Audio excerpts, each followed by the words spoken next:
Hello and welcome to the British Basketball League right here on Sky Sports. Tonight we're at Newton Aycliffe where the Durham Wildcats welcome the Plymouth Raiders.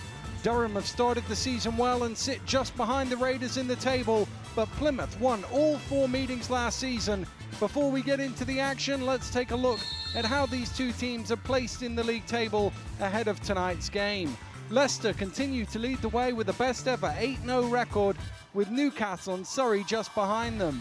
Plymouth are in 5th with 4 wins from their 6 games, with Durham right behind them, but having played a couple more. Just 2 points between 6 teams in the bottom half of the table. Well, tonight I'm joined by the man with all the trophies, Newcastle's player coach Fab Flanoy. Fab, interesting game we have here tonight. The Durham Wildcats have started the season really well. They've already got 3 wins on the board, which is all they managed in the whole of last season. Yeah, Durham Wildcats are very much improved from last season. Last season being their first year moving up into the BBL on top level, and it seemed like they got their feet wet and they're playing really good basketball, team basketball. They're playing more of a Princeton type offense where there's lots of movement. They're shooting the 3-point shot extremely well, and it's playing big dividends for them. And at the other end of the floor, the Plymouth Raiders, who were one of the challenges to you last season. They've got not quite as much depth with the injury to Anthony Rowe, but they've got a lot of offensive firepower. Yeah, I mean, Gavin has continued, with the talented cast that he has, and I think they're off to a slowish start. And because of the injuries, as well as they got off to, with scheduling, they weren't playing as many games as everyone early off in the season. And that, hurt their momentum, that hurt their chemistry a little bit. But, they're going to be firing on all cylinders. And the Raiders lost last night to the Leicester Riders, a game they probably should have won. No Mike Ojo on that Raiders team last night. He's back in after serving a suspension, but his offense has continued to improve. He's a real threat from the 3-point line. Yeah, I mean, he was a big part of what they did last season, and, his numbers are tremendous. And again, that's probably why they had such a slow start, a game here, a game there without certain players. But, he's a big difference maker, especially from the 3-point line. And the Wildcats, it's interesting, if you look down their statistics, no real big standout scorer, but a lot of different guys who can contribute. So they need plenty of contributions.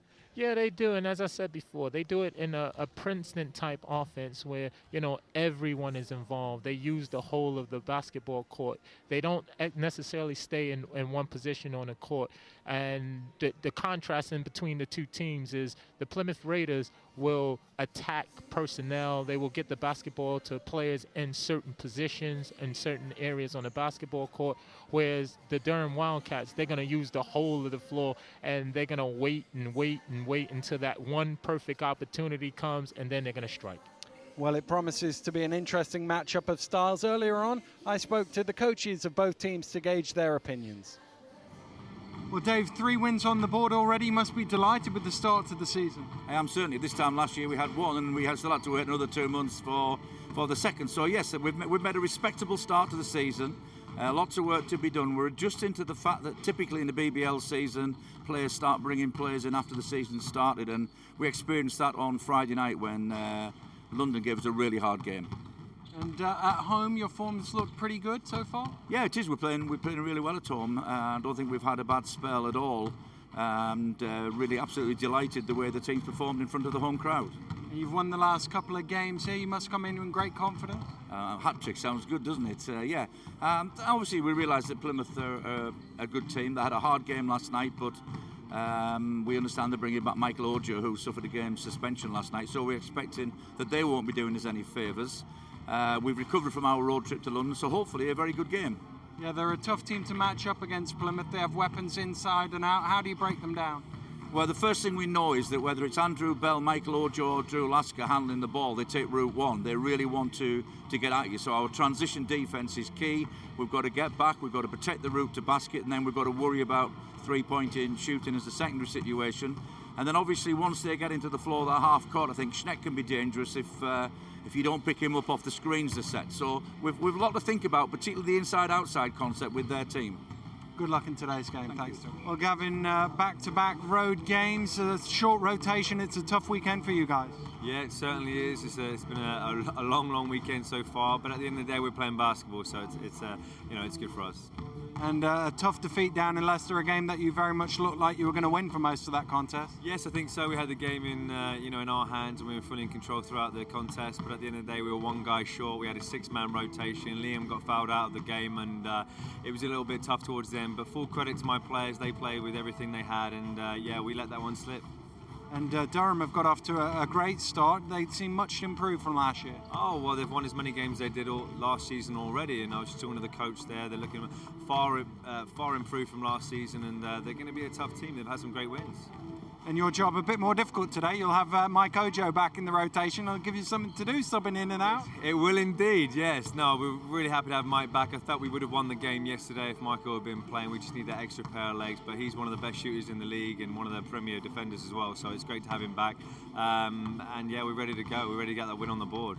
You've had 6 games so far. How do you assess the progress? Yeah, we're doing a good job. I mean, in the last couple of seasons, we haven't had any injury issues or anything like that. This year, we're fighting that at the moment, and like I said, we're only with 6 guys yesterday. But we're progressing slowly, and we are getting better, and that's all I can ask for as a coach. But I think we will be one of the tougher teams in the league this year, but baby steps will get there, but it's just taking a little bit more time than expected. Good luck in today's game. Thank you. Well, things building up nicely here in Durham as the Wildcats look to take on the Raiders. Let's take a look at the 2-team rosters, starting with the hometown Wildcats. And Mike Baldarelli and Andrew Keister have both joined the BBL in the summer and both settled in nicely to lead the Wildcats in scoring. Keith Page joined from Cheshire and has had a good impact on the team as well. Fab, they're very much one of moving the ball, as you said a bit earlier. It's key to them that they get performances all the way down their bench. Yeah, they have to get the performance in order for them to win this game. If they come out and they're playing well, then that will carry on into the second half. And they traditionally play well in the first half of the game and die towards the end, with the exception of one game when they played London Lions early and they got back into it. But I'm expecting for it to be fireworks tonight from Durham Wildcats. And if we look at the Plymouth Raiders, Mike Ojo back in the lineup after being suspended for the trip at Leicester. His combination with Jeremy Bell in the backcourt will test any BBL side. They average over 40 points per game between them, but the likes of O'Reilly and Barnett on the wing, Schneck and Potter inside, they have a really nice balance of players.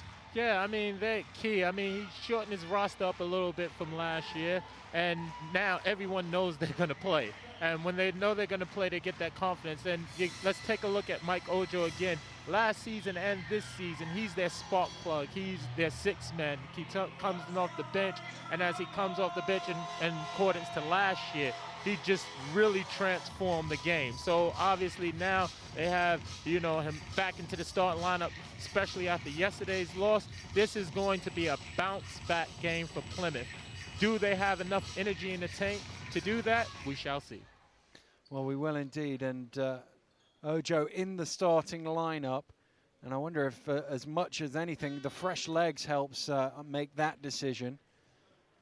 And the 2 teams out, shaking hands with the officials beforehand and each other. And it will be Liam Potter who will jump it up against Andrew Keister. Potter, a very big unit. They played zone all the way through against Leicester. And in the middle of a zone, Potter, very intimidating. Here come the Wildcats on the first play. Keister trying to make some room for himself, and that's what Potter can do, change shots. Yeah, he didn't block that shot, but it's hard to shoot over a 7-footer. And traveling violation called against Colin O'Reilly as he tried to race to the basket down court. Page will bring it forward, guarded by Jeremy Bell. Baldarelli fires up from behind the arc for 3, a little bit short, almost bobbled in, but Schneck grabbed the rebound. Yeah, the last 2 shots by the Wildcats were shots that they normally make that you think would go down. So they need those shots to go down, especially early on. Here's Potter trying to back round, goes the long way round, too much on it there from Liam Potter, and the Wildcats come down with it. Page Alderelli on the far side. Bucci cutting through the hole, and Potter commits the foul as Bucci dished off. And that is the one thing you have to attack when you've got a big guy in the middle there. The only way to get rid of him, get him in foul trouble, you've got to attack him. Yeah, you have to go at the big guys, you know, and they're gonna block some, but hopefully, you know, they're gonna, you know, do something silly and pick up a foul as he did at that point in time. Page. Baldarelli. Right, nice little turnaround. We finally got some points on the board. Yeah, and it was a good offense by Wildcats, and you can see in both teams, you know, missed a couple of shots early. We also even had a travel and a cheap foul call, and it just seemed like both teams are trying to settle into the game in the first minute. Ojo. Oh, gamble there from Keister, allows Schneck to get the basket, misses the first attempt, doesn't make the mistake second time round. And that's what Schneck does. Schneck is almost a double-double guy. He, you know, he gets you rebounds and he gets you points, and he's an enforcer underneath the basket. Gunane again, this time for three, doesn't quite go. Bell, a little pull-up, doesn't quite go. Bucci's in there to pull down the rebound.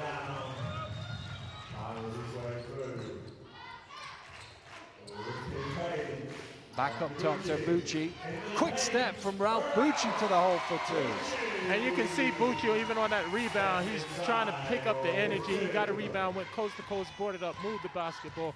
Then he just found the space and attacked the basket. Seemed like Bucci, with his great experience, is looking to make a statement in the game. Ojo a little bit short on that three-point shot. As you can see there, Bucci with another rebound as he pushed the basketball up the court as Durham get that Princeton offense going. Page from behind the arc, he hits from long range, and the Wildcats leap out to an early lead here. And that's probably exactly what the Wildcats want, especially after, you know, a sluggish start with missing two opening shots. And it came in off the back end of them getting the defensive rebound, in particular Bucci pushing the ball. Ojo penetrates under pressure. Good follow from Potter to lay that one in for two. And you can't teach height. You can't teach height. That's a rebound by Schneck and put back and Potter. So the size of Plymouth is paying off right there for them early on. Bucci. Baldarelli trying to back down Ojo. Good strong move, and there's Schneck pulling in another rebound. Yeah, and I think Potter bothered him down there because Potter was still standing there underneath the basket, disrupting offense. Lobbed inside to Schneck. He had to go quick because he'd been in the lane for a couple of seconds, but he did and converted. Yeah, he did, and he looked to take the advantage over Bucci in that play. He sealed them in the paint and just turned and put it up off the glass, nice and as easy and smooth as silk. Bucci back out to Gunane for three. That was a lot of the three-point shots in this game falling just on the front of the ring. Good line, but not enough legs on any of them. That's overcooked. Who did it touch last? I think it was Schneck, and that's what the referee says. It will be a Wildcats ball. Yeah, but as a coach for the Wildcats, you will be happy with those shots because they're within their offense, and more importantly, they're open shots. And you got to experience that. That's probably a little bit with tired legs because they played against the Lions on Friday. Bucci drives in. Good move from Bucci. Great control of the ball as well for the lane. Yeah, and Bucci used his, you know, experience. Bucci is known as a three-point shooter, and the last two times, you know, he gave the little pump fake hesitation and then put a little bit of flair on the basket as he's attacked the basket and attacking the rim. That'll be an offensive foul, I think, on Potter. I think he chicken winged him, as they say, did they? Let's see what the referee says. 11, yeah, with the hold. And just watch, he's got his arm, he's grabbing the shirt. Good angle on that. Exactly the one the referee saw.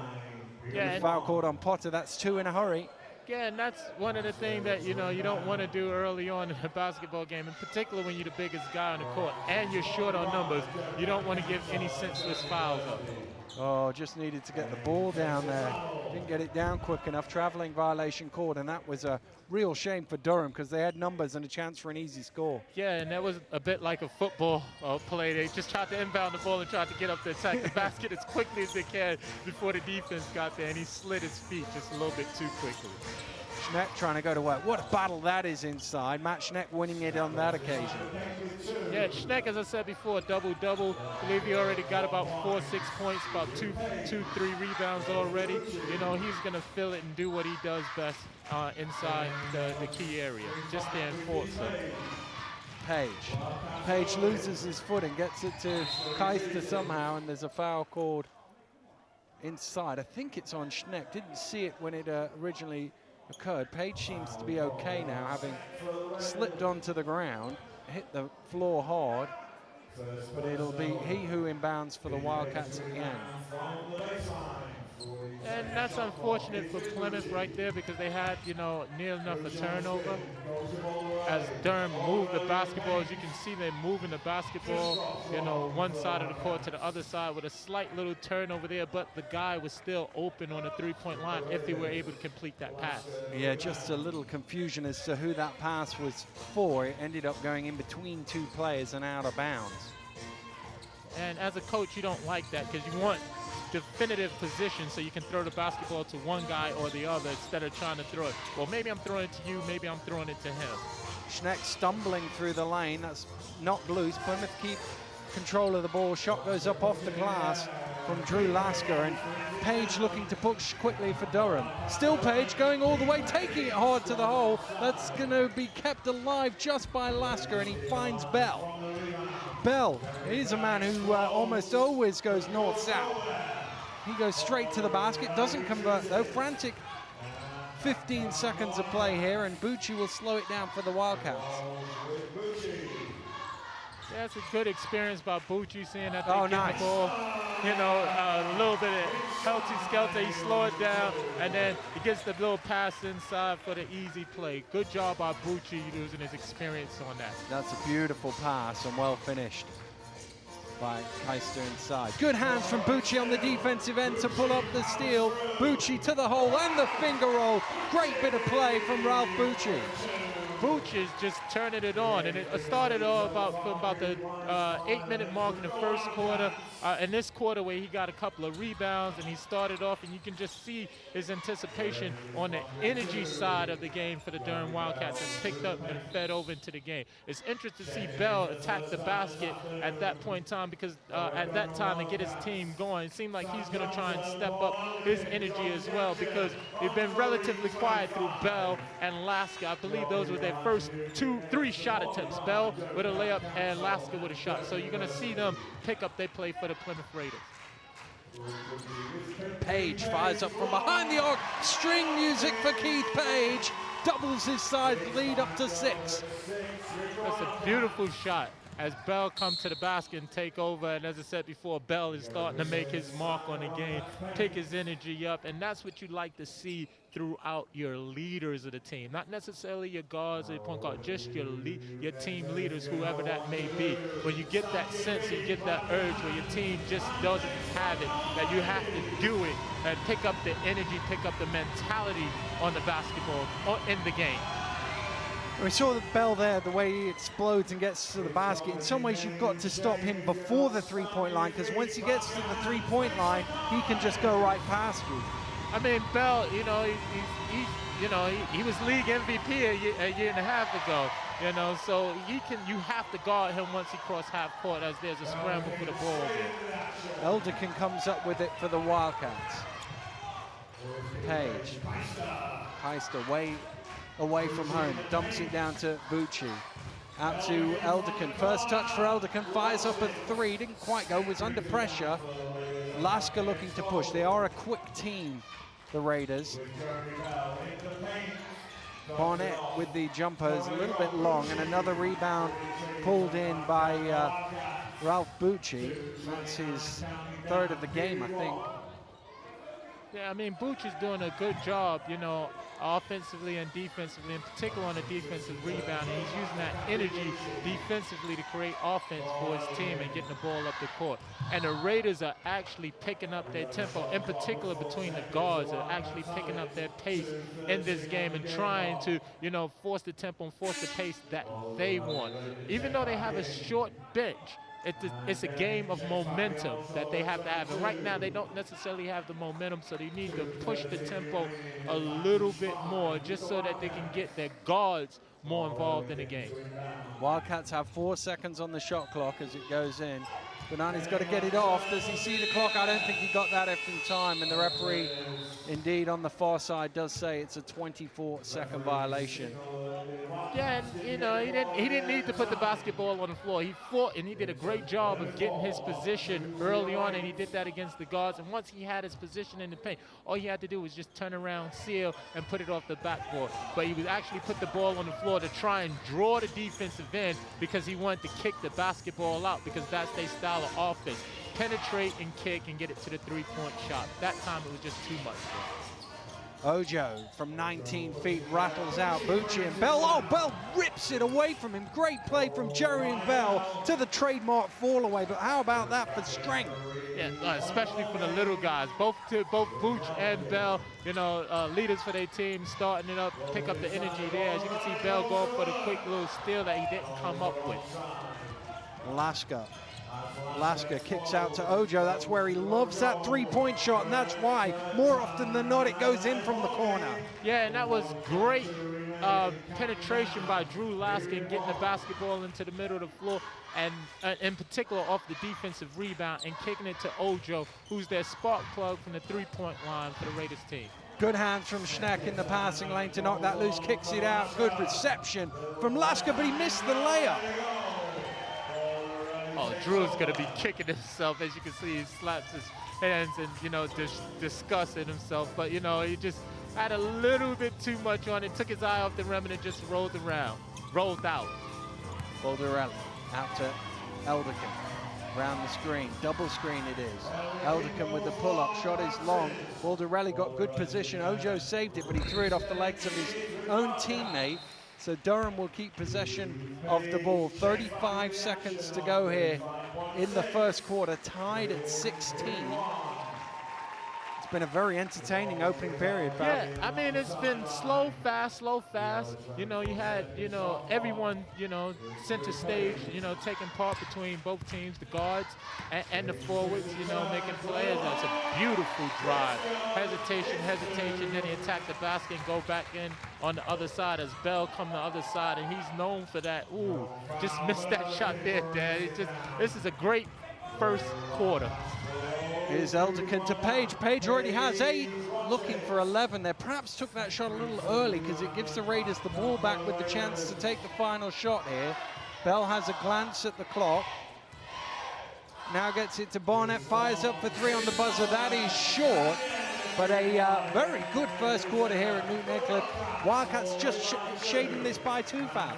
Yeah, they are. You know, you got to be extremely happy with the Wildcats, although they let that probably about the 3-minute mark in the first quarter get away from them, and that's just because the Raiders picked up their energy, in particular the guards. Bell, Lasker, and Ojo joined the basketball game, and with their energy and attacking on the offensive end, it got them back into it, as well as Plymouth doing a great job on the boards, on the offensive boards, because it gave them some points. The Wildcats got to be excited what they're doing. They missed a couple of shots, but they're the good shots. They're the shots that you want them to be taking and want them to miss. Well, good game here in Durham. We'll be back with second quarter action after this break.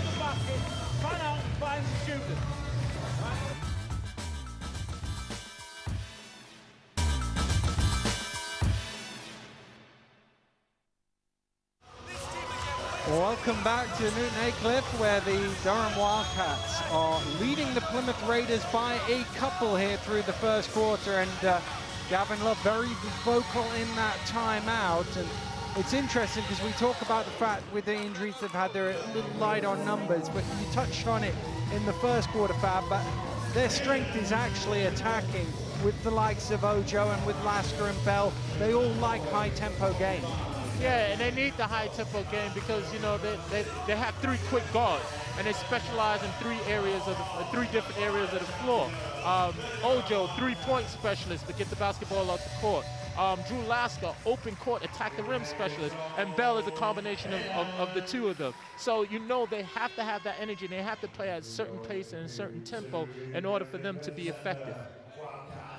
just can make things a bit difficult when you have these back-to-back games, and especially when you're a bit light on the bench as they are. Lasker will inbound for Plymouth. Bell just checks he can go into the backcourt. Referee says yes, so he runs back there and catches it. Plymouth with the first offense here of this second period. Almost not loose. They go inside to Schneck, and he's been very effective. That's a great play called by Gavin. Straight out of the timeout, what we're going to do, we're going to go inside to bread and butter. Mr. Dependable Schneck inside for the easy two. Oh, what a spin move that is. Beautiful play, and laid in for two by Johnson. Another look at that move by Johnson at the far end. Just showed how quick they are in transition. They're down court before you know about it. Yeah, and that's what we talked about at the start of this quarter, is Plymouth wanted to push the tempo. But again, Dan, that was a beautiful move down at the other end. You know, he took the basketball, drove to the middle, made Schneck commit, then spent off him nice and easy, and there was no help. And as quickly as that happened, Plymouth got the basketball out of bounds, up the court. Basketball only hit the floor one, two times, and Ojo at the rim. So, you know, it's the tempo right now that the Raiders are trying to get in order, that the Raiders are trying to keep to make sure that they stay in touch with this game. Ojo makes them both from the line. He's only missed one so far this season. Elderkin moves it round to Guanani. Now Page. Page just had a little bit of room there. Oh, tried the backdoor pass to Elderkin, but I think he just stepped on the end line. So that will be a turnover against the Wildcats, and the Raiders will have it from the end. And that was a beautiful pass. It was a beautiful lead pass, and, you know, threw it right behind the defense. Defense didn't even see it coming. And you have to talk about the Durham offense. They passed the basketball amongst themselves at least 5 times in that one possession before they came up with the shot. Bonnet just behind the three-point line. It's good. Just settled his toes right behind that line, and that gives the Raiders the lead here. And that's a beautiful move by Barnett. In the last play, he had the pass going into Schneck as Lasker steals the basketball and does what he does best, playing in the open court, attacking the basketball, attacking the rim. So it's a beautiful steal, coast-to-coast energy play by Lasker. And here he is again with another steal. That's going to be an unsportsmanlike. Made no play at the ball there. Guanani just grabbed him. Look at that hustle, and then you can see just sort of shoved him out of the way. I mean, that was the easiest call to make, but again, it was just Drew Lasker's energy. And as I said before, even though they have a light bench, they have to play with that energy to maintain and to get in this game, because that energy that they just had just actually pushed them up, you know, 5-6 points in the last, you know, 2 minutes, last 2 minutes of this first quarter. And at the, you know, end of the first quarter, you saw both coaches going in on their team, showing a lot of emotion, you know, planting and screaming, pleading, begging, and asking their players to continue, you know, to play with the energy, because this game is about energy for both teams. Well, Lasker followed that free throw in. I don't think he was confident it was going in, almost stolen by Page, but he, like Ojo, has only missed one from the free throw line this season. Bonnet again, almost the same spot, not quite the same result though. Page pulls in the rebound. Raiders snuck out to a 7-point lead here. Chance to go double figures if that last shot had gone in. Wildcats need a response. Baldarelli trying to find his way to the hole, throws it up. Keister with the rebound. Got caught from behind by Schneck, and Andrew Keister will go to the line for 2.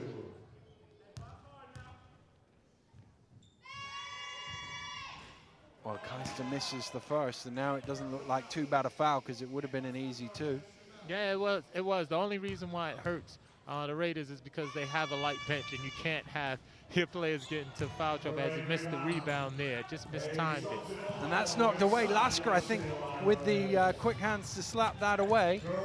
Baldarelli, ball is loose on the floor. It's out of bounds. It will stay with the Raiders. Yeah, you can see Drew got another great steal. Lots of energy. and pushing the basketball up the court, putting a lot of pressure on the Wildcats, and the Wildcats were good enough to, get hands on the ball and come up with that play, but Plymouth inbounding the ball from the underneath. Potter back into the game for Plymouth. Remember, picked up a couple of fouls early on. Still 8 minutes to go in this first half. Here he is on the ball, squares up, drives strong, gets blocked. Barnett with the rebound, and there's a foul on the play.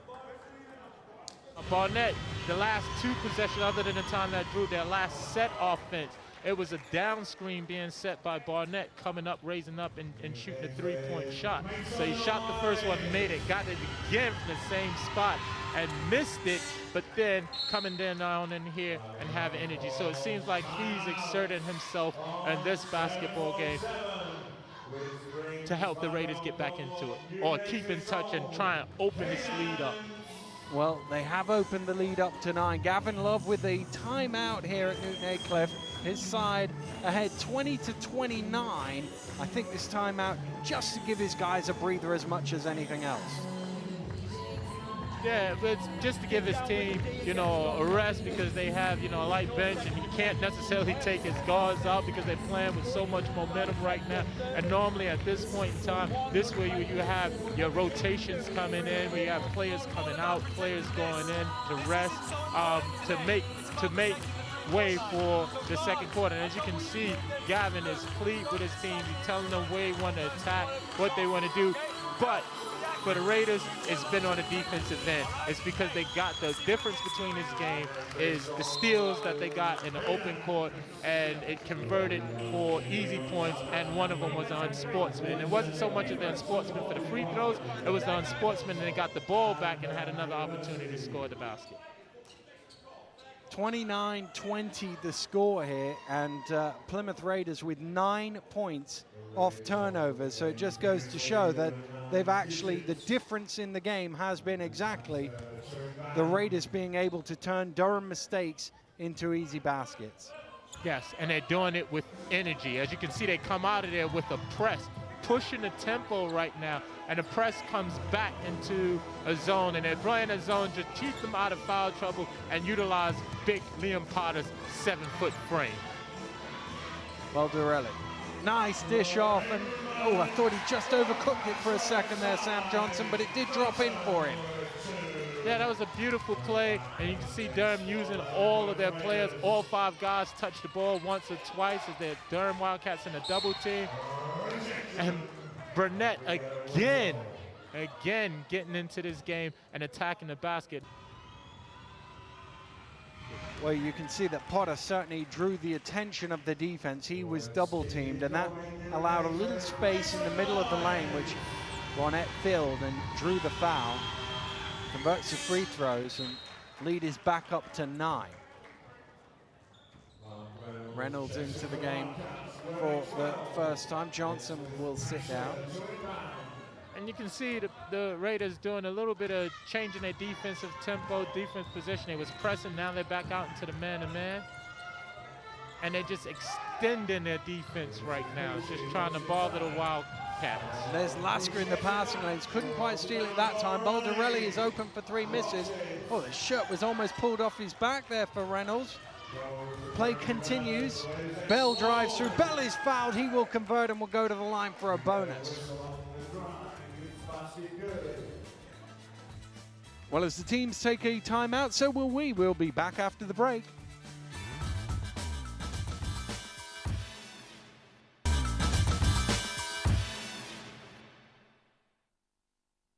As you can see and hear, Dave Eldikin fuming with his team, giving them that snarl, giving them that grip. And that's not a disappointment look. That's just the look that he wants his team to step up and take the challenge and the momentum, because the game is being played now. So most teams wait to the 4th quarter, but the game is being played now. This is where the game is very pivotal. You don't want the game to get away from you, and you don't want the game to get away from you from the Wildcats and the Raiders trying to put them away. Well, yeah, Dave Eldikin certainly trying to light a fire under his team there. He'd finished his timeout after about 30 seconds. The team stayed in and had a few words between them. But he's certainly trying to spark them, because They've dried up a little bit offensively, mainly because of their turnovers. And Jeremy Bell has the back end of this three-point play to try and stretch it to a game-high 12-point lead, which is exactly what he does. Let's see if the Wildcats can come out after that turnover and execute and get what the coach wanted to get. Reynolds under pressure from Potter, and that's what Potter can do. Here's Bell pushing quickly. Round the screen from Potter, that's an offensive foul, and we did say Potter with the early foul trouble, bit of a gamble putting him back in, but with their rotation, they've got to.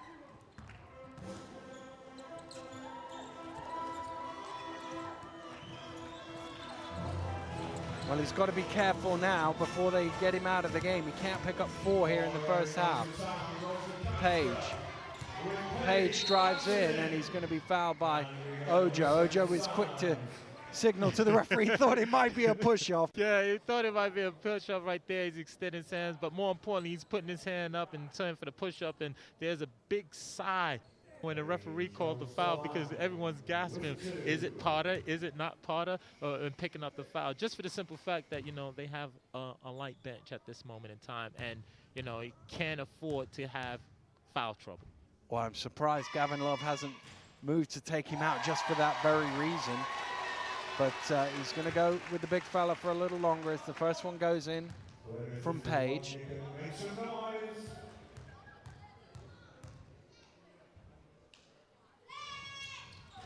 Makes them both and cuts it back down to 10 points here with 6 minutes to go in the first half. Yeah, it look like they're coming down, the Raiders coming out with a control offense. They know where they want to get the basketball to, and they're taking their time and get it there as they move the ball. And I see Laska not having it. He's just going to break his man down and try and get the 2 points.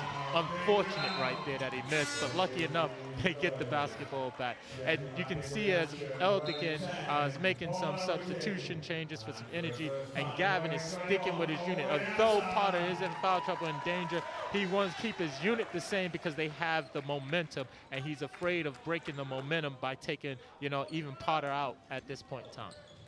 Laska to inbound, looking for some help. Bell goes back to near the halfway line to receive the inbound.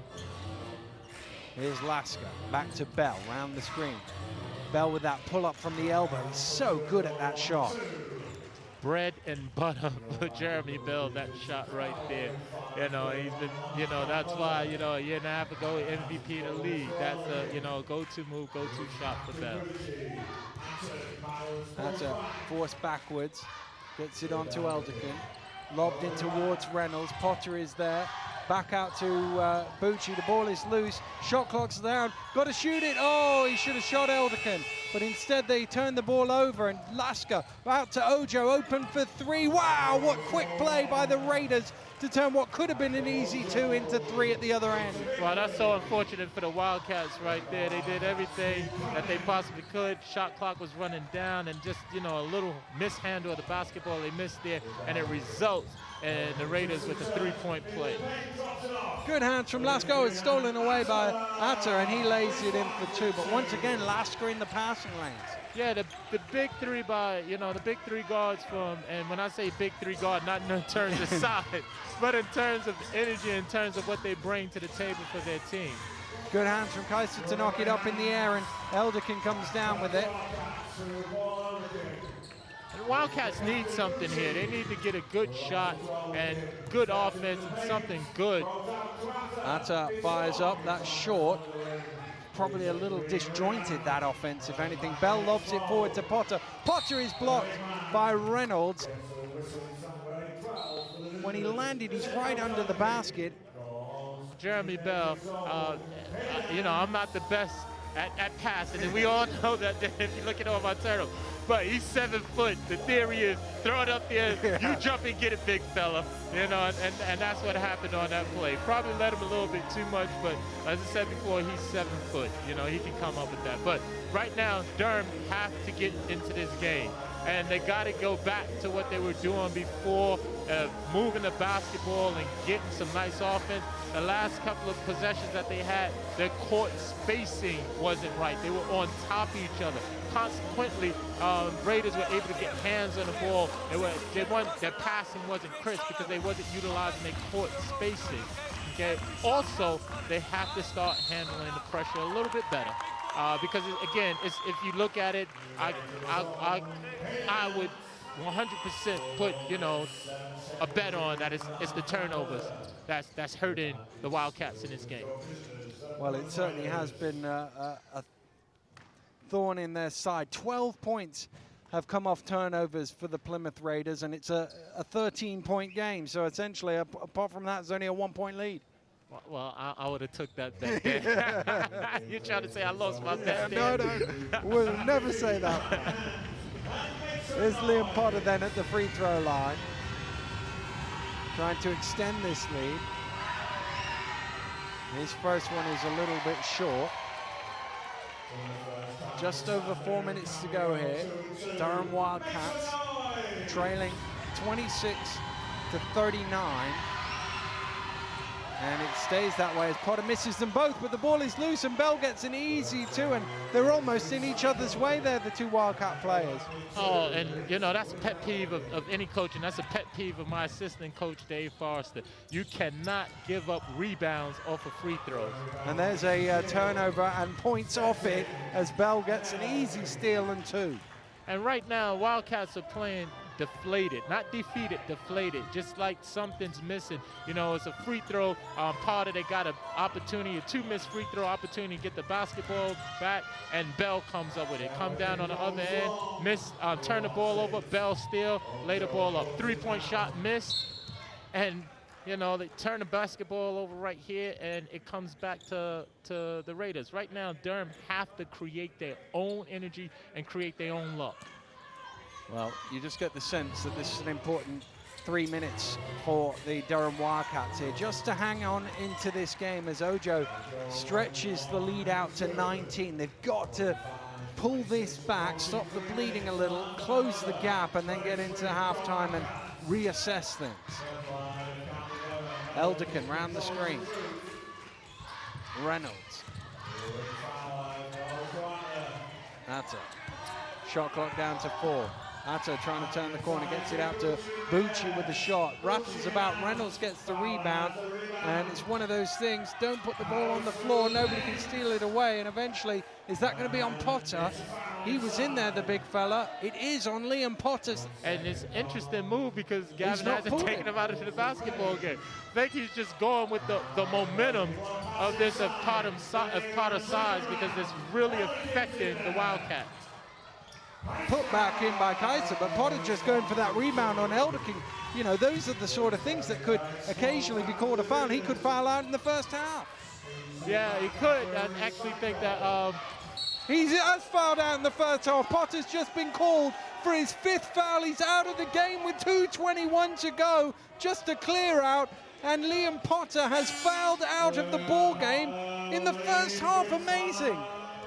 You know, that's just a little bit overzealous and a lot of energy by Potter. I've been watching the game a long time. That's only the 2nd time I've ever seen a player foul out of a game in the first half. Neville Austin, playing for England, no less. Well, I can't remember how long ago it was now, but if it was Neville Austin, it was probably the mid-90s somewhere, but it just never happens. Yeah, I mean, it's just a rarity that happens, and, you know, count yourself lucky tonight, all you Sky viewers, because you've seen a little bit of history right there with that going back. But, you know, it's we'll see how that plays out, whether that's going to be in favor of the Raiders or in favor of the Wildcats later on. But you just wonder if you're Potter, I mean, does he go and get changed at half-time? I mean, there's no point in coming back out warming up for the second half. And you have to say, I mean, he's committed all 5 fouls, but at some point the coach has to pull him out and protect him. Yeah, I mean, the coach does, and I think what Gavin was doing in watching the game is he was just trying to put the hammer down on the Wildcats as much as possible and get the win, so, you know, they can look at the end and kind of relax towards the end. And that's basically what he was trying to do. Baldarelli. You can see the Wildcats got a little bit more zip in them as they move in the basketball there. There's no big seven. You missed that layup. It rolled out, but there was no big 7-footer in there to attack it as Ojo attacks the rim and try and go upstairs with the dunk as he looks in disbelief as if looking for the official if there was a foul. I didn't get a chance to see it. Here's the replay, Dan. No. Just airballed it more than anything else. He certainly wanted a foul over on the bench. Liam Potter, 9 minutes and 26 seconds, it says on the stat sheet. His contribution to the game, fouling out. Well, that was a nice idea, but just couldn't be pulled in by Chambers.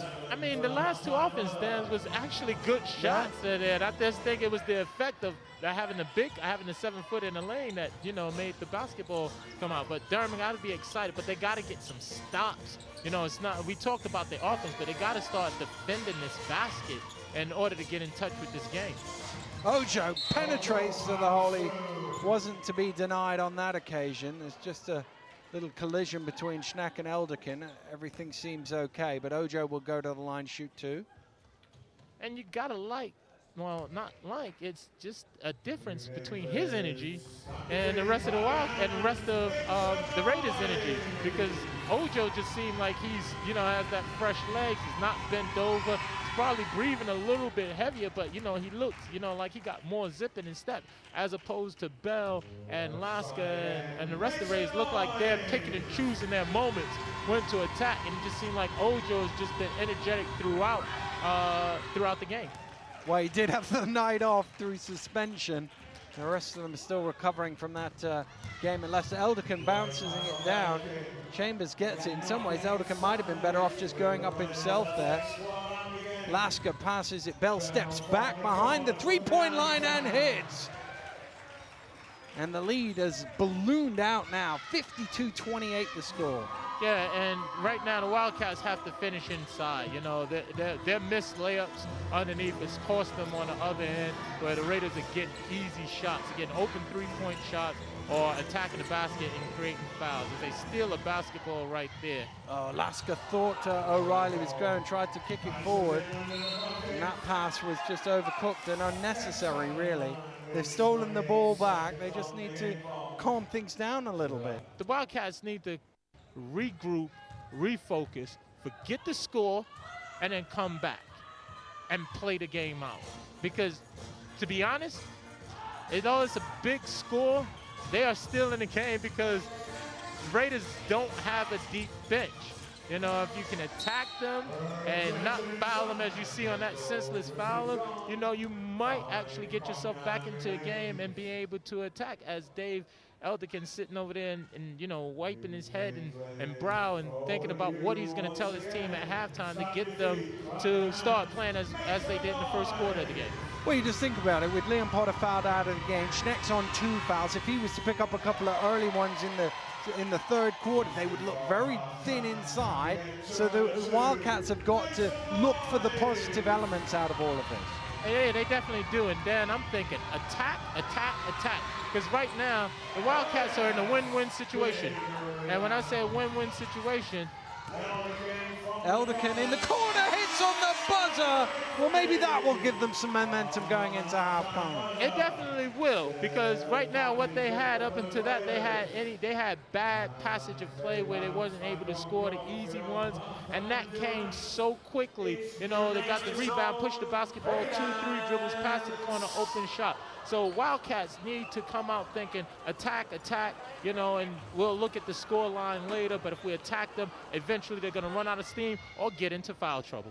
Well, we've reached the half here in Durham. It's the Wildcats who are trailing the Raiders 31-52. Second half action coming up after this.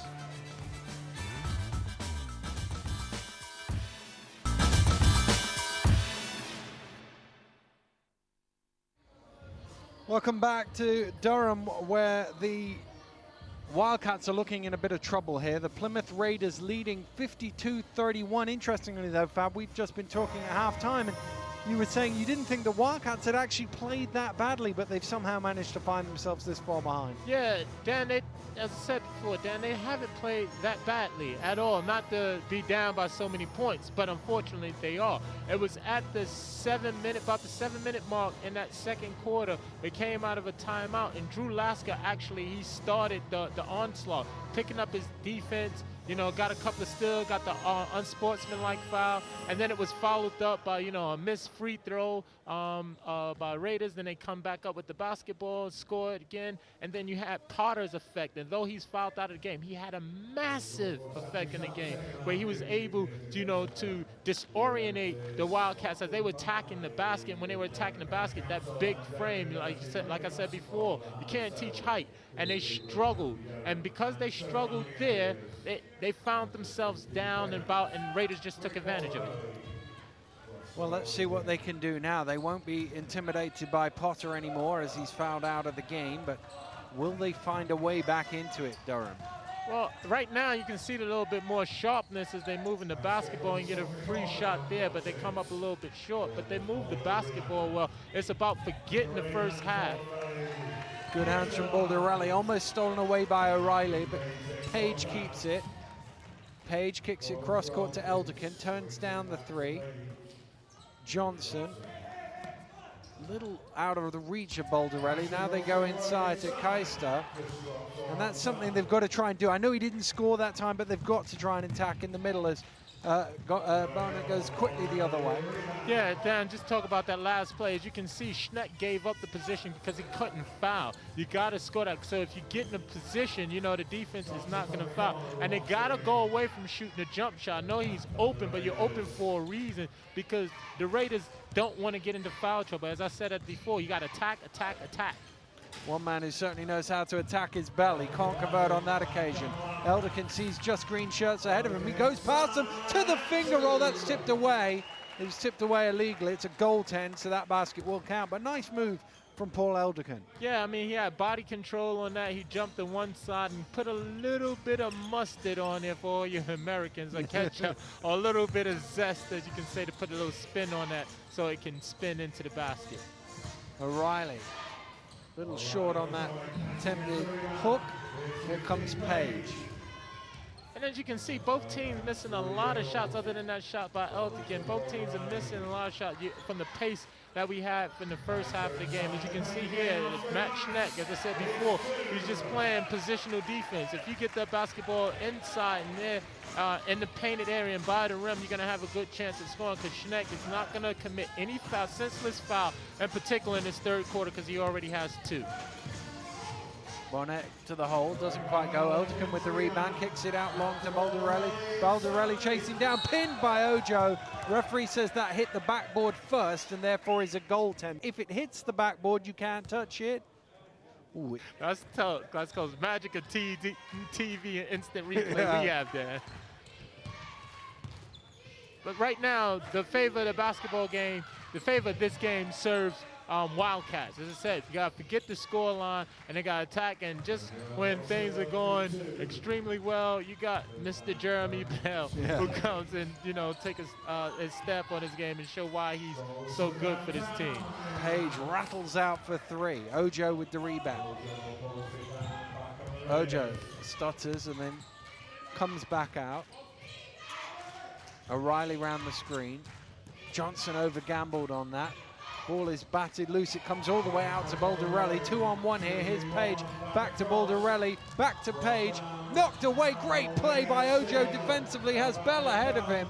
And it looked 2-on-1 like an easy score at one end. And how many times have we said, looked like an easy score, turns into an easy one at the other end? Yeah, and they got to come up with those plays. In the last 2-3 possessions right there, I don't necessarily like. They've been doing such a good job of attacking inside, and when they attack the inside, they get easy points because the Raiders cannot afford to foul. So it's a case where you attack the inside, then you shoot the 3-point shot. You only want to shoot the 3-point shot if you have an advantage and you're wide open after pushing the basketball in transition. Good hands from Ojo to knock it loose. Bell off and running. There's another 2. Well, that's a goaltend. No doubt on that one that it hit the board before the block. Yeah, we don't need replay for that one, Dan. Yeah, but right now, the Raiders are just the recipient, and in particular, Bell is the recipient of a lot of easy points, as you know, the Wildcats turn the basketball over or miss a shot or take an ill-advised shot. Elderkin trying to get it inside, does get it inside to Johnson, and he's fouled. We'll go to line for 2. You know, they got an easier shot attempt, and that's what you need. You need to not look at the score, attack the rim. More importantly, Dan, you said it before, difference in this game is free throws. Because Raiders shot, I believe, how many? 19 free throws in the first half. Yeah. That's because they're attacking the rim. You know, you have to attack the rim. Get some free throw points. Get some easy. Get some chippies. Get some rhythm. You know, get your confidence going. You know, all great scores, and I'm not a great scorer, but I've heard all you great scores to get some easy points. When you're struggling, you get to the free throw line. And Barnett converts. 19 free throws to 4 in the first half. And that was just about the way the two teams attacked the basket. That's a tough pass. Well caught and finished off. Johnson with the feed. But this time it was on a different angle going down the middle. And again, it was behind the defense. The Raiders do not want to overcommit defensively as they turn the basketball over there, trying to get it into match net. Keister fakes at it, traveled, just lifted his back foot and got called for the traveling violation. You get away with that call in the, what, not the BBL, the NBA? You might, the other thing I was thinking is it might get away with it in the NCAA. It's funny that as they walk back down court, Schneck had a little word for him. I don't know if it was, it took me a while to get used to that call as well. It was. I was reading his lips too as they both was laughing as O'Reilly get the offensive rebound. You know, that's a rookie mistake and a rookie call. And Schneck was looking at him like, yeah, that happened to me a few times as well. Colin O'Reilly will go to the free throw line. We're going to have a substitution first of all as Bucci checks in. O'Reilly a little bit disappointed that he's going to the free throw line for 2 here. I think he thought he should have been only going for 1, but he makes the first. O'Reilly is, Mr. Reliable O'Reilly. I mean, he's a really good player. The one thing is he's dependable and reliable. Game in, game out. He will get your points and score, but you can always depend upon him to do the right thing at the right time, when it's needed. And, he kind of, I know going back in a little BBL history, though, kind of not in the same sort of fashion, but he kind of reminds me of old Perro Cameron. Exactly the name I would have come up with. The guy who does what his team needs him to do when he needs him to do it. Yeah, and at the big moments, also everyday moment in everyday game. Yeah. Elderkin fires up for 3, doesn't quite go. Good rebound inside from Keister, and he lays it in.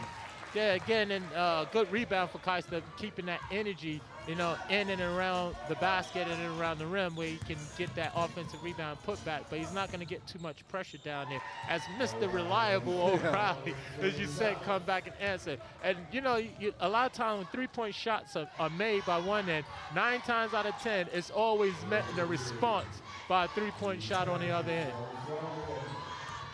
Here's Elderkin. Comes back up to the top, has a glance at the shot clock. It's down to 5. Home fans ticking it down. Bucci to the finger roll. Had a little too much on that, but Schneck couldn't hang on to it. And it's going to be a Durham ball, although the way Schneck is looking, he thought that should have been his possession. Yeah, he definitely is. And, right now, the referee words of law. In this situation. Bucci probably upset with him and missed that last shot as he attacked the rim there. Okay, and I don't know what type of shot that was right there. It was, could have got plenty of time there, and that's Bell. Great job of attacking and smartly trying to draw the foul to kick. Thought that's what the Wildcats were trying to do on the other end. Well, he doesn't look overly pleased, does he? Gavin Love sat on the side just having a word with Drew Lasker, but he must be pretty happy with the way his team has played in this game today. Yeah, I mean, right now, regardless of what people think. You know, he rolled the dice earlier with Potter, and it played dividends because they got where he wanted to get to win the game in the first half of the game. And you know, so far to this extent, you know, it paid off for him. You know, at that time when he was sitting down, when Potter was in the game, O'Reilly was the one sitting on the bench, and you can see O'Reilly making a big statement in the second half as he scored the last basket there. He had the 3 before here, and he had, you know, a lot to do with this defensive play right here. So, you know, a little smirk there on Liam Potter's face. The referee just got the ball whacking off him. I know the fans found that most amusing. I think Liam Potter had a little smile under that hand as well. Here's O'Reilly again from behind the arc, and again he connects. Yeah, it's O'Reilly, Colin O'Reilly, you know, he's a phenomenal player, you know, and has been doing it for a number of years. Although he's doing it in a green uniform, as he's, you know, well noted for being, you know, a special player down at Cheshire. Foul called on Barnett as Keister hits the floor. Just came over the back, saw the loose ball for a second. Yeah, and that probably relieved that there wasn't called on Schneck, because even though it's still 2 minutes, you know, just over 2 minutes to go into the third quarter, you know, Raiders are still thinking about foul trouble. It hit the rope actually on the stanchion, went up, and once it touches any part of the stanchion, that's out of bounds. And as the shot, it came from the shot, the last touch therefore is off a Wildcat player, and it's a Plymouth ball. But even though I would say, Fab, the foul trouble probably not as concerned now, because there's such a comfortable lead with such a short, relatively period of time. Yeah, it is, and then more importantly, they're not getting the stops. As you can see, they're attacking the rim, and it'd be interesting to see how many points that they got as they attack the basket here, but they're not getting the stops. And O'Reilly, you know, O'Reilly went rampant on them, you know, in this quarter, and Bell is, you know, opportunistic, you know, keeping it ticking over, and keeping them where they're at. And then also you still got, you know, Drew Lasker to come into the game if someone fouls out. So, you know, you can pick your poison. Well, Keister shouts to the heavens there, should have scored. Bell left open for 3, and he hits from behind the arc. And Drew Lasker getting ready now to check back into the game. And right now, both teams have to forget the score line and play, as, you know, right now, Turn just, you know, just can't get anything going for them. And they're lucky they didn't get that 3-point shot, but it goes the other way as Mr. O'Reilly gets that rebound and put back. But as I said before, both teams need to forget about the score line in this game, and they need to start playing for future basketball games, and, you know, keeping their energy high, working on their X's and O's, thinking about their defense. Coaches can think about their rotations and getting different people in and kind of experiment, not necessarily experiment, but, you know, utilize the opportunity that you have within the game. And, you know, having different people on the court, possibly even playing different positions that you normally wouldn't try, that will later come serve you in another game. O'Reilly makes them both from the free throw line. And just over a quarter to play here in Newton Aycliffe. Long way back for the Wildcats. Baldarelli to the free throw line, doesn't quite go. Barnett pulls it in. Bell, as he always seems to be out on the break, and he is so lightning quick. There was no chance for Guanani to react there, and Bell will go to the line for 2. And Bell's speed is deceptive because he doesn't seem like he's one of the small, lightning fast, quick, you know, pace guards. You know, he pick and choose his moment, and all of a sudden he's there, and then boom, he's gone. And, you know, it's funny to see, because sometimes when he's playing, you think that he's not that quick, and then all of a sudden he turns those jets on, and then you're caught by surprise that he's actually that quick.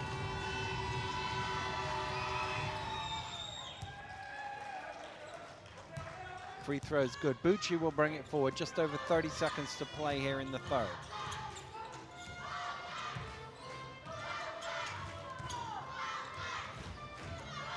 Good hands from Schneck to knock it loose. Can he keep it in bounds? No, he can't. Takes out half the advertising boards. He was coming your way for a second there, Fab. Yeah, he was. That's a big fellow over there. TV don't do him any justice. Big Schneck. Big fellow over there as he came over and took about 3 or 4 of the advertising boards off over there. And it's just it's interesting to see that he's still playing with that energy that he had throughout the game and going for that steal, because as I say, he wants to stay out of foul trouble. Look like he ain't worried about fouling now. Yeah. And he's playing the defense that that he's known to play. Elderkin can't convert from the three-point line. The shot clock will be switched off, but they're going to go for a quick one here as Schneck is open inside. Schneck's second attempt. Well, you get yourself an offensive rebound and a putback. Yeah, he's running down the court laughing, as you would say. He's trying to probably pat his rebound and stats there.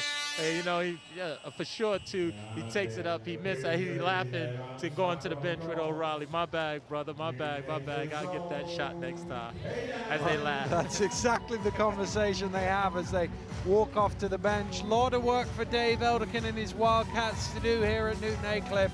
We're through the third quarter, and Plymouth with a big lead. We'll be right back after this break.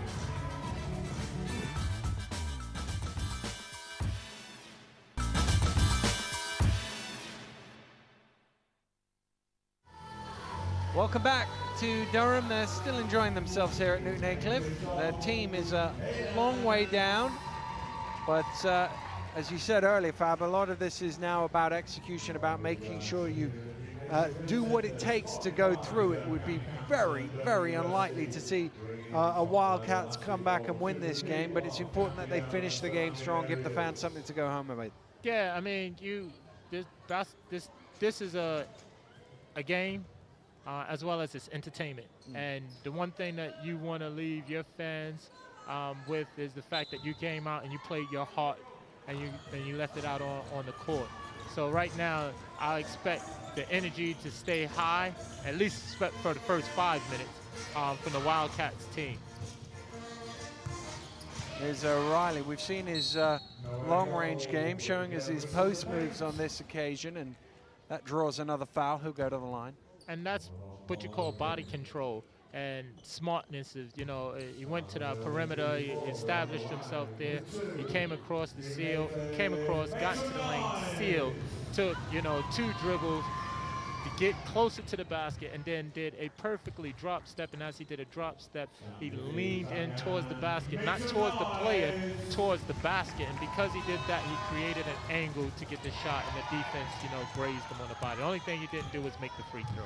Bucci, though, with the defensive rebound. Oh, good hands from Bell. He keeps it alive, throws it forward towards O'Reilly. Schneck chasing hard, knocked loose by Elderkin, and eventually the Wildcats come up with it. Bucci ahead, gets it to Baldarelli for an easy 2. And I turned around and I said the Wildcats need to keep their energy high. Raiders came out in lots of energy. As you can see, it started off with, their leader, Jeremy Bell, shooting the gap and trying to get the steal as Schneck looked like he was going to lower the hammer on that play. As you saw, I was gasping for air, saying, please, Matt Schneck, don't break the rim. Don't break the rim. Please don't.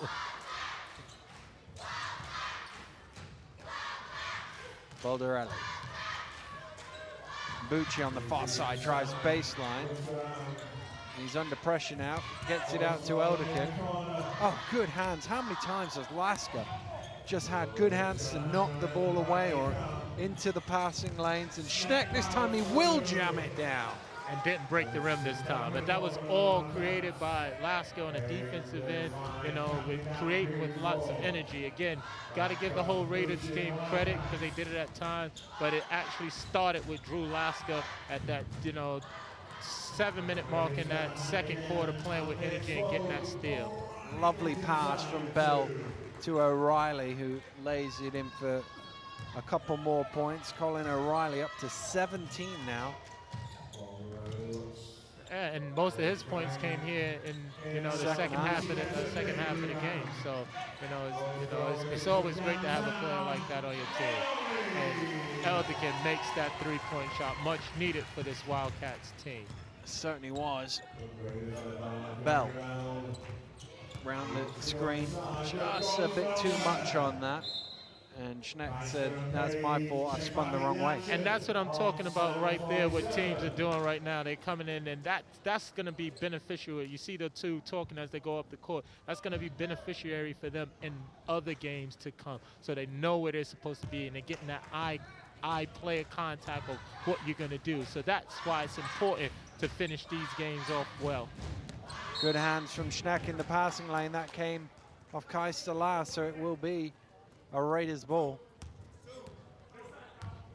As right there, you can hear the Raiders calling up their play and coming down the court and looking for execution off of this play here. O'Reilly back out to Lasker. Not loose. Baldarelli comes down with it. 3-on-1 here. Baldarelli will take it alone and lay it in for 2. But what that means is the Raiders can push quickly the other way, and Lasker needs no invitation, and they do reset. Bell. Barnett out for 3, and he hits from behind the arc. And Coach Elderkin gonna call a timeout here. 7 minutes to go in this ball game. His team a long, long way back. Yeah, they definitely are. And calling a timeout right now to regroup, because the first 3 minutes were just, you know, the energy was poor. And I turned around and I said that the Wildcats' energy had to come out and be high, you know, but it's been the exact opposite. The Raiders have came out with lots of energy, in particular on the defensive end, which created easy offense for them. 52-95 on the scoreboard with 7 minutes to go here in Newton Aycliffe, and well, I think that tells you everything you need to know in one shot there. The Raiders in the timeout, nothing to say. They're quite happy with the situation. I think they've done everything they need to do in this ball game, and they just want to get it done and get home. Yeah, and you can see Gavin over there, you know, just checking his stats, looking, you know, what needs to be improved on, looking at, you know, probably the rotation of players. He's gonna get in and get out, you know, but it ain't too much that he actually can do in that department. So right now, you don't see the sense of these players play last night, actually. You know, there's no, you know, even though it's the same thing. Yep. You know, but you know, it's just that bit of ease and that bit of confidence, and that's what was talked about at the start of the game in the opening part, is that, you know, chemistry issues early on for the Raiders, you know, probably hurt them just for the fact that they haven't played as many games, and this is going to help and serve them extremely well. Nice pass from O'Reilly to Schneck for 2.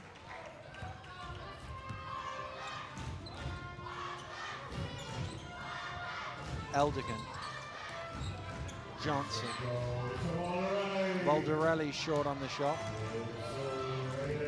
Lasker had to reach long to come up with that, and he sort of lost the dribble off his own legs. Elderkin in there fighting for it. Eventually they do come up with it, the Wildcats, and Baldarelli lays it in for 2. Yeah, Drew was just probably moving a little bit too fast. You know, hey, that's how fast he is, just moving a little bit too fast. It was moving before the basketball actually moved. Ball couldn't keep up with it. Way to be there for me, Dan. That's what I was trying to say. O'Reilly with the head fake, drives in, under pressure, gets his own rebound, and gets fouled as well by Keister. And he's made a massive difference in this second half, Colin O'Reilly. Aggressive, taking it to the basket. We've seen his low post moves, we've seen his shooting. Just all-round good game from him. Yeah, I mean, Mr. Reliable, Mr. Dependable, and, you know, he's been doing it quietly. Probably one of the understated BBL players that we've had over recent years. Not that he's underrated, no. Just very quiet, because, you know, he has a quiet demeanor about him as an individual person, and, you know, to a degree that serves him well for the way that he plays, because, you know, all of a sudden, you know, he's quiet, he's unassuming in his nature, but do not confuse the fact that he's a phenomenal basketball player. Certainly as Schneck pulls in the rebound, just lost his footing for a second, gets it back out to O'Reilly. Monek doesn't get the shot to go, but Ojo's in there to pick up the loose ball. And we got a couple more free throws.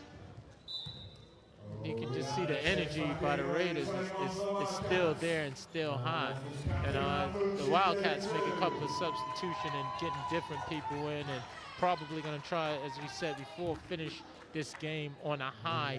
And when I say finishing on a high, it's not necessarily about scoring or, just give the crowd something to cheer about, and more importantly, try and establish a tempo or establish a rhythm of some sort of continuity, because up until, I would even argue to say the first half, although the game started to go away from them, the first half they was really in touch. You could see the game plan.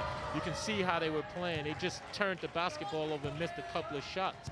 And then the second half, and to be quite honest, they just never really, recaptured that same form that they started the game off with. No, not at all. The century mark up for the Raiders. Bucci's shot doesn't go for three. And we talked about the Wildcats at the beginning of the game and how they needed to get multiple contributions from a range of different players. They've only got 3 guys scoring in double figures. Nobody's got more than 10 points.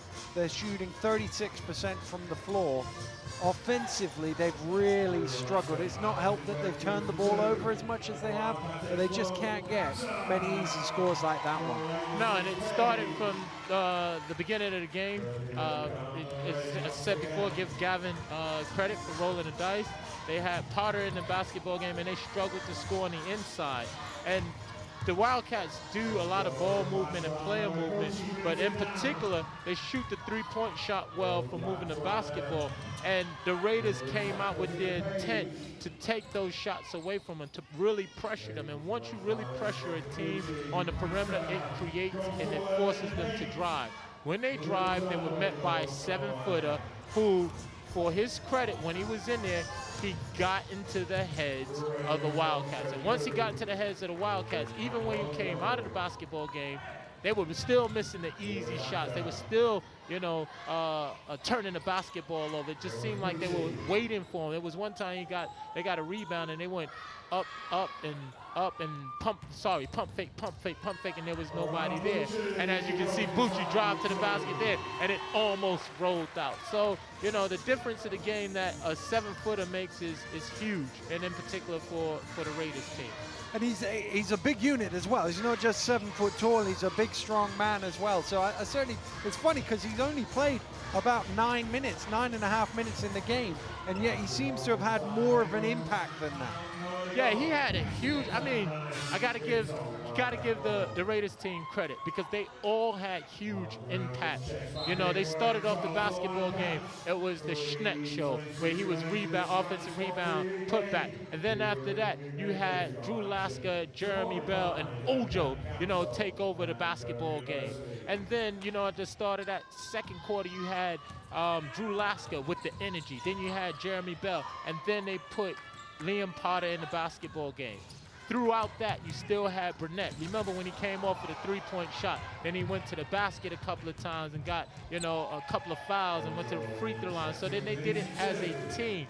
But the collective effort that they had as a team really served them well, but it was underpinned by Potter on the defensive end, changing up shots for the Wildcats. It was the mentality. Lasker claiming that came off the foot of one of the Wildcats players. Referee having none of it, and Dave Elderkin calling a timeout just under 3 minutes to go. His team trailing 60 points to 107. Well, as the teams take a timeout, so will we. We'll be back after the break.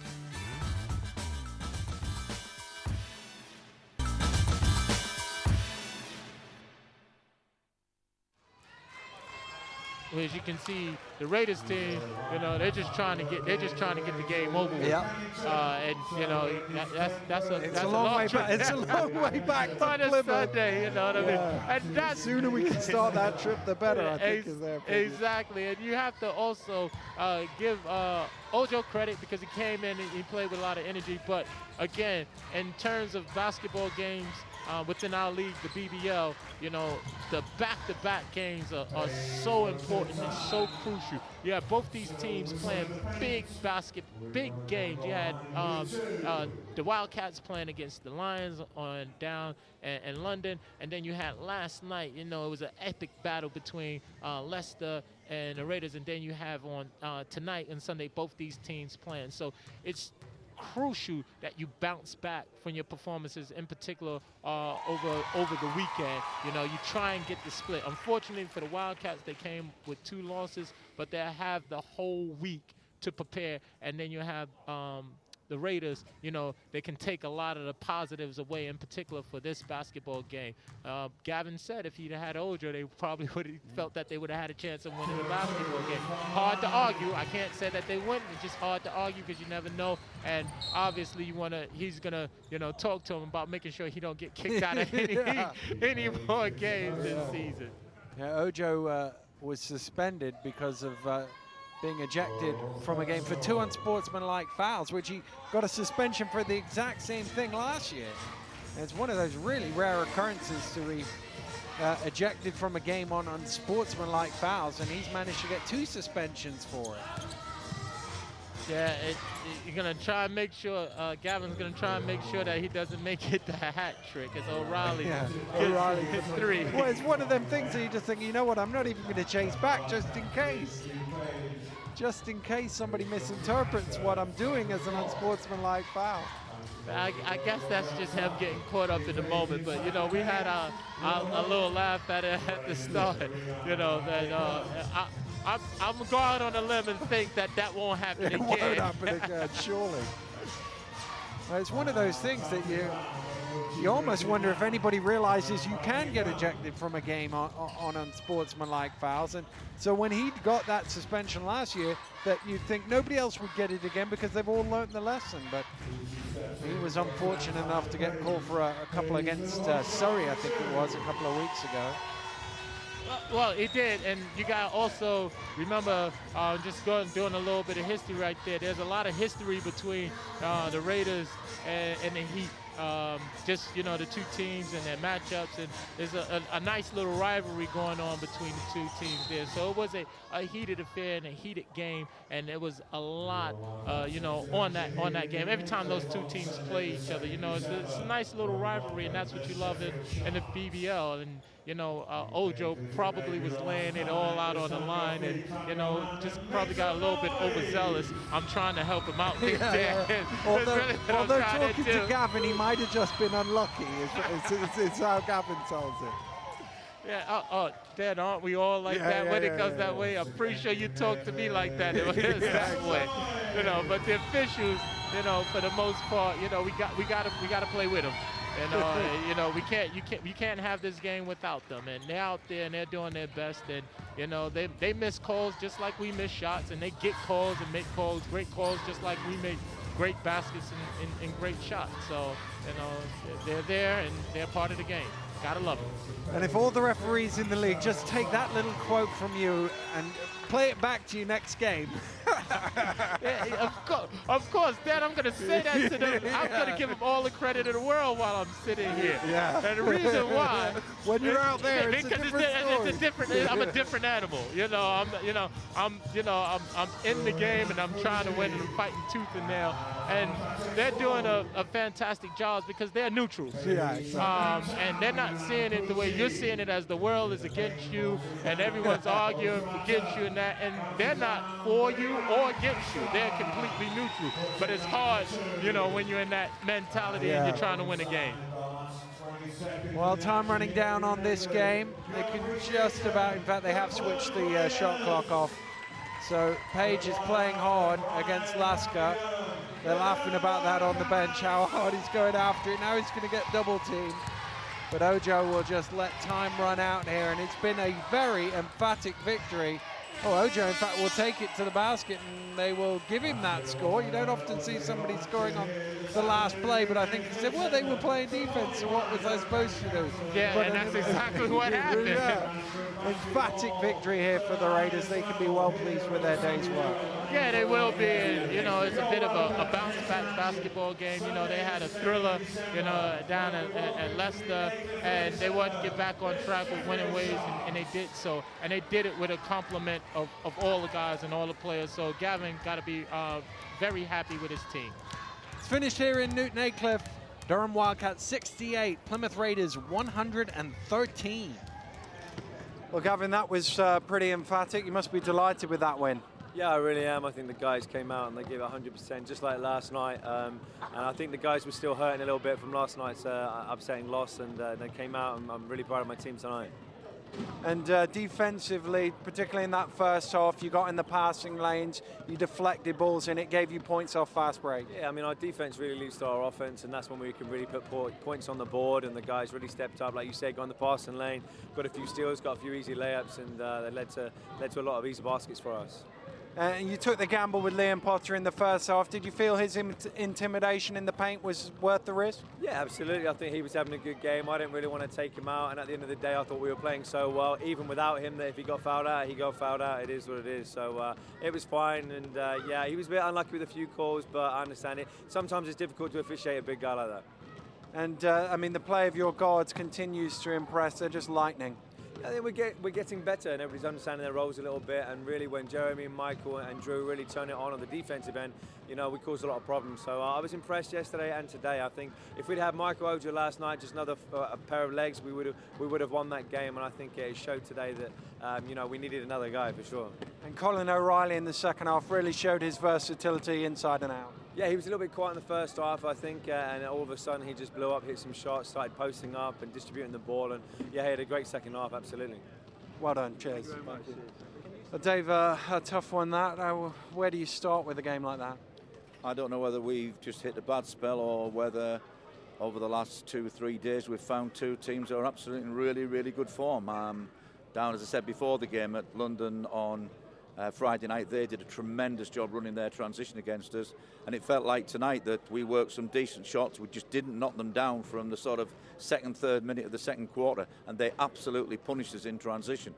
Every time we seemed to miss a shot, we sort of regrouped at half time, had a reasonable start to the second half, but then again we just had a spell of missing shots, and although we got back better in transition, their shooting was red hot. And turnovers a little bit of a problem for you in that first half? Yeah, I think obviously, I mean, confidence drain. You can see the confidence drain from the players when they weren't making the easy shots. And here, sometimes we were talking about sort of wide open looks around the basket, just rolling in and out. And you could see that, you know, the guys, and we tried all sorts of combinations. Every time I thought we'd maybe got it quite right, they had another hot spell. You know, hats off to them. They put some big numbers on the boards tonight. And it's pretty hard to control that trio of Bell and Ojo in the backcourt. They're so lightning fast, and Lasker as well. They are. I mean, I said before the game that whether it's Ojo, whether it's Lasker, whether it's Bell, they will take Route 1 very quickly if you let them get the ball out and running at you. But you know, I thought what made it even harder for us, I thought O'Reilly and Schneck had really good games as well. I thought O'Reilly seemed to be quiet for a while, but boy, when he got going, he played really well. Any positives you can take out of the result? You know, as the season goes on, you find more and more about your team. We're just at the moment in a spell where we've got a lot of games because we've got university games in the middle of all this as well. Hard road trip to London. I mean, you know, we just got to regroup tomorrow in practice and look forward to the next game. We've got a weekend off next weekend. That may be just what we need, a little bit of a break, and realise that, you know, that we can compete in this league. Dave, thanks for talking to us. Cheers. Okay. Well, Drew, that looked like the sort of game where everything went right for you guys tonight.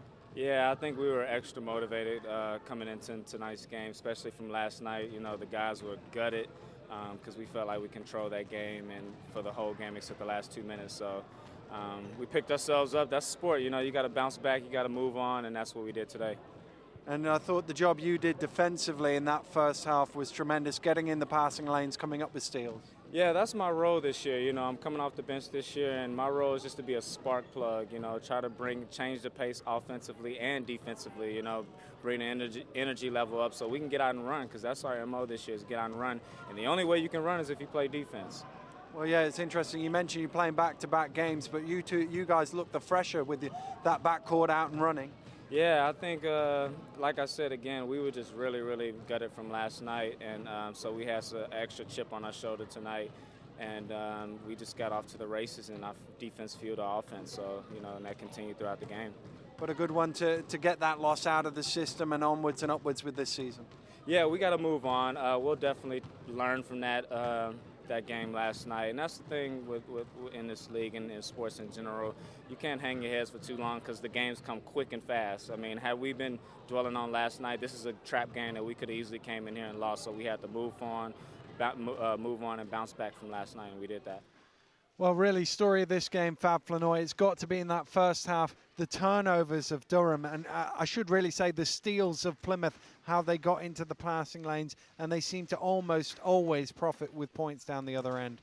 Yeah, I mean, the big difference in the first half was creating pressure between the guards and hands on the basketball and getting deflections, loose ball. In particular, you had Drew Lasker, you had Jeremy Bell, you had Ojo, the terrific trio of guards, paving the way. And it's interesting that they picked up that energy, being that they had that tough game against Leicester last night. Yeah, and you just see here, just anticipating as much as anything. It was Bell on that occasion. We saw on other occasions it being Lasker just dreaming in, and then just plays like this where it looks like, oh, we've got an easy score here for Durham, and then split second later, other end of the court, and it's 3 points for Bell. Yeah, I mean, it sometimes quite often ended in a three-point shot. And if it wasn't a three-point shot, it was quite often a three-point play. And they build on that. And as they built on that, the game kind of ballooned. And Durham never quite got back into it. They lost their zip. They lost their zest in the game. And they was actually executing quite well. In particular, Bucci had a great first quarter for him, maintaining that energy and playing for him. But they just never quite got back into it. Well, if that was the story of the first half, the story of the second half was the offense of the Raiders, particularly of Colin O'Reilly. But once he got going, he got really going. I mean, he got hot, quick, fast, and in a hurry. He heated up. And give O'Reilly credit, he did it from different ends of the court. He did it defensively, picking up his energy. Then he was running a fast break. He hit the three-point shot. He got his post-up game going. He got to the free throw line. He got a couple of steals. O'Reilly just had, I think, his points really came in the second half. But you also got to give the Raiders credit because they came out and they executed the half-court offense. I know the transition buckets were good, but they executed in half-court and got the basketball where they wanted to get it to, and they scored when they wanted to and how they wanted to. Certainly did. A great offensive night for the Raiders. They won handsomely here. Well, a good victory here for the Raiders tonight. Let's see what happened when Fab Flanoy's Newcastle Eagles met Manchester Giants on Friday night. Newcastle Eagles playing host to Manchester Giants, knowing a victory would, for 24 hours at least, take them back to the top of the table. And the home side were off to a flying start. Darius Defoe with 7 points as Newcastle posted 16 consecutive to turn a 7-7 tie into a 23-7 lead. Manchester responded well to that early blow, and within 3 minutes of the second quarter had the deficit back down into single figures. A run of 8 unanswered points, including 4 from player coach Fab Flanoy, had the Eagles 46-28 in front just before half-time. The second half was largely one-way traffic. A Joe Chapman triple sent the lead past the 20-point mark early in the third quarter as Newcastle's advantage continued to grow. Charles Smith heated up to move them 76-50 in front with still over a quarter to play. In the final period, the lead peaked at 31 on a couple of occasions before the Giants bagged the last 11 points of the game. But the result was never in doubt as Newcastle led from start to finish. Final score, Newcastle Eagles 96, Manchester Giants 76. Well, let's take a look at all the results from the BBL this week. Sheffield claimed a big win in Liverpool, beating the Tigers 94-67, whilst Fab's Newcastle were 20 points winners over the Giants. London defeated Durham 101-74 at Crystal Palace. Saturday's action saw Leicester rally in the second half to maintain their unbeaten start with an 83-80 win over the Raiders, whilst Worcester had a strong fourth quarter to beat Cheshire by 13. On Sunday, Glasgow came from behind to beat the Lions 87-83. Surrey became the first team this season to beat the Riders, winning 81-74, and we saw that big win for the Raiders in our main game. This is what it means for the league table. Joint at the top now, Leicester and Newcastle, both with 8-1 records. Surrey with a game in hand, 7-1 just behind them. Bit of a gap there though, down to Worcester after that. They have 6 wins but have played 11 games. After that, it's very tight all the way down to the bottom of the table. We're back with more action next week. We're down in Manchester for our first look at the new team with the famous old name. Table-topping Leicester are in town as the Giants look to become only the second team this season to beat them. Hope you enjoyed tonight's action. Thanks for joining us. Goodbye.